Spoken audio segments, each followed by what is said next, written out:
High EQ people, they don't do these things like reading books. Just kidding, they actually do.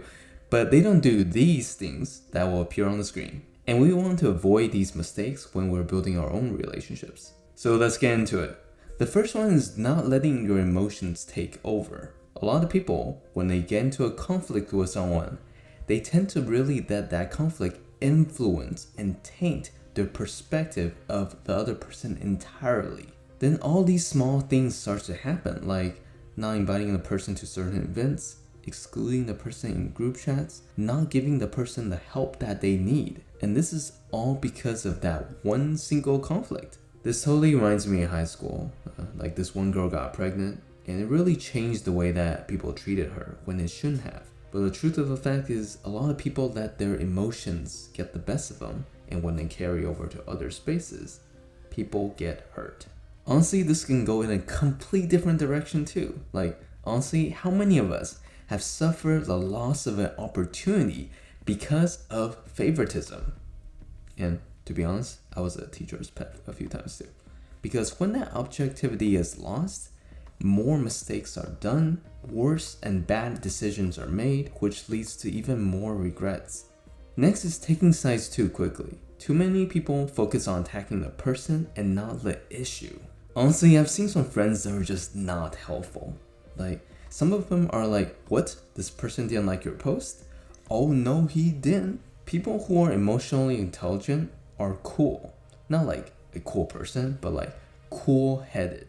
When people are more focused on taking sides, divisions happen even more often, and the problem isn't even resolved.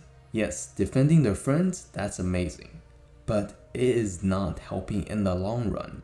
And on attention, something else you can also look for is, there's some really bad friends that are just on the side that are kind of like egging the person on for World War III to happen, because to them, that's entertainment, that's drama, they want to see something go down. The next one is not being open to listening to other people. People with high EQ really tries to maintain that open communication with other people because they understand that it's not really so much about agreeing with other people, it is really about getting the best advice.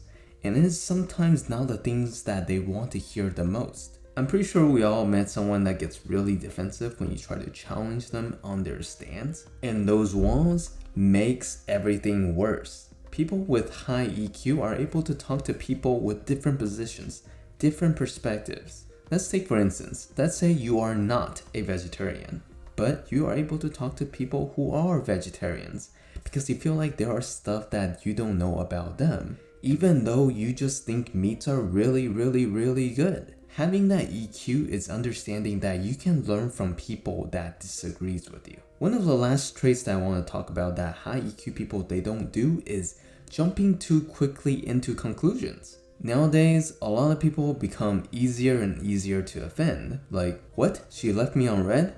I'm gonna go and give her a piece of my mind. I'm gonna text her this article on how to not disrespect other people. Winky face. But in all seriousness, doing things too quickly with extremely high emotion is almost like a recipe for disaster. That's why people with high EQ, they deliberately manage their emotions, so these kind of situations do not happen. That sounded like I was saying donut. Do not happen. But emotional maturity is a critical aspect of our life and really helps us build our relationships. And if you want to, I have made another video on that, so you can check that out if you want. Other than that, if you have found this valuable, hit that like button, and this video will keep on going on, and we will keep talking. So I'll talk to you guys next time.